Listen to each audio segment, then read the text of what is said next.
What's up, everybody? So this is a topic here that everybody always wants to know, never really knows the right way to do it or how to do it or whatever else, and it's lifting. And they always think that going in and doing heavy, a lot of reps, everything else, bigger results, faster, everything else, which is 100% not the case at all.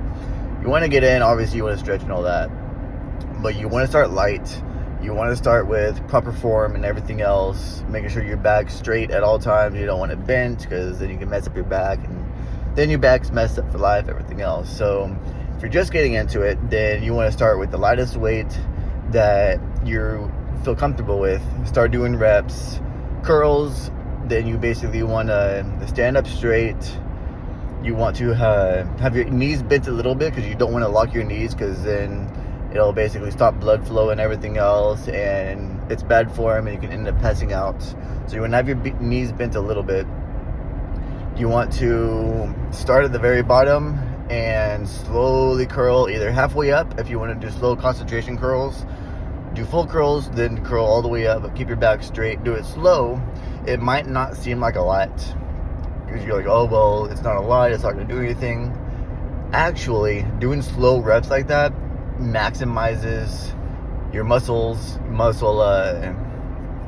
confusion and everything else, just for the fact that you're getting the most out of it. And if you're doing a lot of reps, it's just flinging your muscles. You're not really doing anything other than just having an ego boost.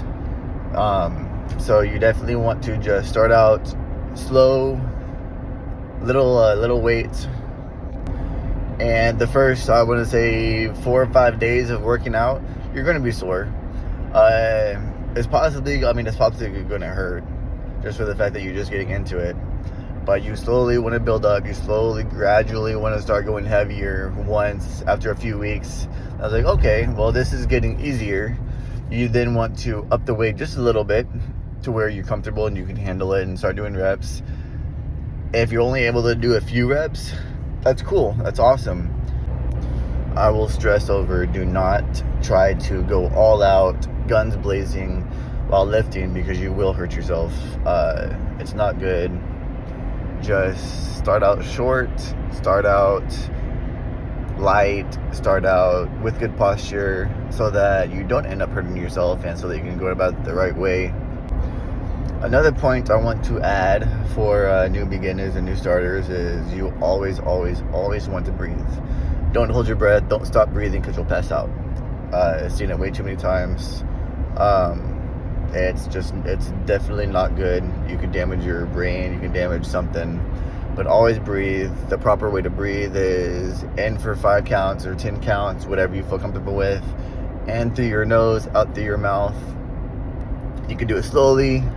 You can do it at a normal pace, but just make sure you have a breathing routine, and don't ever stop breathing just for the fact that you will pass out.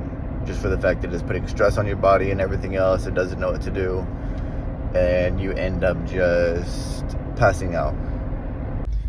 Because your body is burning a lot of calories, you want to put all of that good back into you. So you do want to eat consistently. You do want to eat a lot. If you're trying to put on weight, you want to eat a lot more than you usually would. If you're just starting out, then just put the good back into you. Chickens, rice. That's always a good start. Don't overeat. And also, whenever you're lifting, don't sway back and forth, because swaying back and forth literally just cheats your workout. You're not getting anything out of it.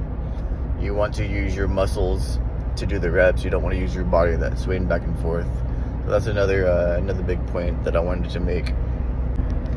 And with everything as a whole, you're going to be like, oh, well, I'm not getting big, this and that. I can't see results. It's not going to happen overnight.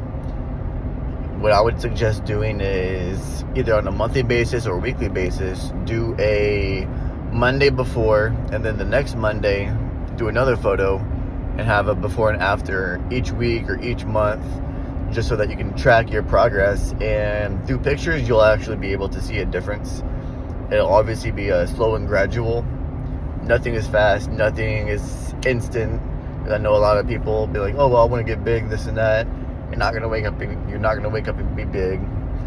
It's, you have to put in the work, you have to put in the grind, you have to be in the gym constantly. And you also, one of the biggest things is you want to have a rest day or two, stagger your days, work out one day rest,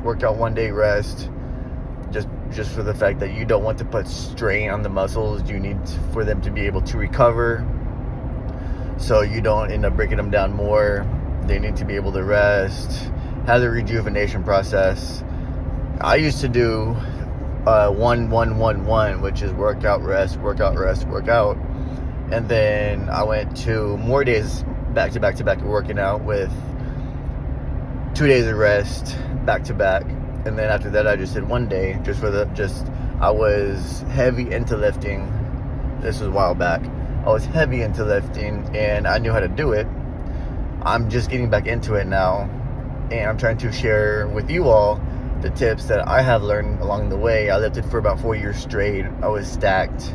Then life got in the way, as we all know. But I'm getting back into it. I will be posting more workout videos rather than just talking about it. But I also want to share tips to new beginners that don't necessarily know, so that you don't go about stuff the wrong way and end up hurting yourself, injury, or anything else that would succumb to that. Also, to put things in perspective for people, if you're lifting and you're not big at all, and another person right beside you is big as hell, they started where you were one day. Like, just because they're much bigger than you, they started where you were. They were that one scrawny kid that picked it up one day and then just was constant with it for X number of years. Yes, X number of years. It's not gonna happen in months. It'll happen in years if you're constant with it and you're constantly going heavier, you have a routine. But you're like, oh, I want to be as big as him. He's thinking the same thing. Like, I'm small, I want to be big. I want to be big as this guy. Somebody is always going to want to be where you are. You want to be where he is. He wants to be where this next guy is. The next guy is like, oh, well, I'm too small. I want to be where this guy is. You will always be the next person's goal. Just keep that in mind. You will always be the next person's goal. Don't ever be down about it. Don't ever knock yourself for not performing well. You have good days, you have bad days, just like everybody else. Just dust it off, get back up, go hit the gym again. If you don't like going to the gym, then you can always have a home gym. You don't necessarily need weights. Just find things around the house and start lifting it. I know the gym's much funner or whatever, but you gotta start somewhere. Lifting stuff, doing push-ups, obviously all of them with proper form. But if you want to start somewhere, you're better than the next person who's not doing it at all. And just about what everybody else knows is listening to music while you work out makes the workout go so much smoother, so much better amongst all aspects. I forgot my earphones one time. It was the worst workout I've ever had. And don't get me wrong, I love the gym, but if you don't have your music with you, the entire workout literally just got shattered. And the majority of society that goes to the gym will agree with me on that. If you don't have your headphones, it'll be the worst workout. Unless, of course, you run into a friend and you're working out with them, then it makes it better. But if you're doing it solo, you want to have your headphones, you want to have your genre of music, or your iPad, or whatever the case may be. Make sure that you're lifting with good form, staggering your workouts, have rest days, eat healthy, don't eat junk food. If you're thinking, well, everybody's doing like a cheat day. You don't necessarily need a cheat day. You can if you want to, but you don't necessarily need to have a cheat day.